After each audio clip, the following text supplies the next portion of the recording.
This is the most famous. This was found. It's a well-defined energy, and it's been observed very many times. It gives a kind of V in the cloud chamber. The point of the V goes up to the nuclear explosion that created it. Tell me this, Dr. Oppenheimer. Do you ever become frightened at what you're finding out here in this area that can't be measured in either time or space?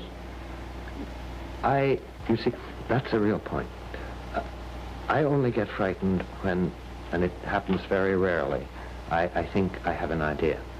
That is, what people find isn't frightening, but the understanding of it sometimes has this quality.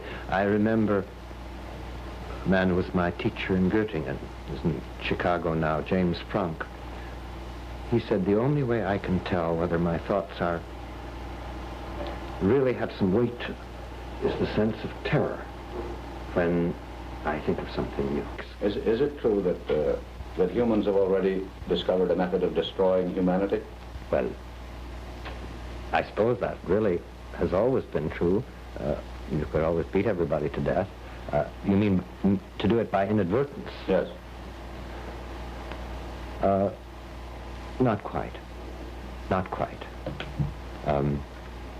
You can certainly destroy enough of humanity so that only the greatest act of faith can persuade you that what's left will be human. But this is a matter on which much, much, much more should be known. There's every reason for us to say what we know, and above all to say what we don't know.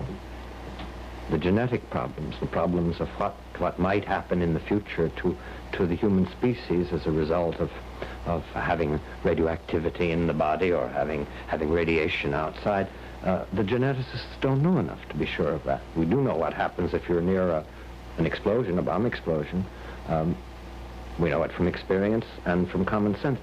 The things we know ought to be in the public domain, so people are fearful only in the measure in which fear is justified and rational. The things that aren't known should be talked about, because one of the ways to get things found out is to have it clear that we don't know the answers, and also one of the ways to give people the kind of responsibility and humanity which we would like to think we have is that they recognize when they don't know something and take their very ignorance into account in their planning.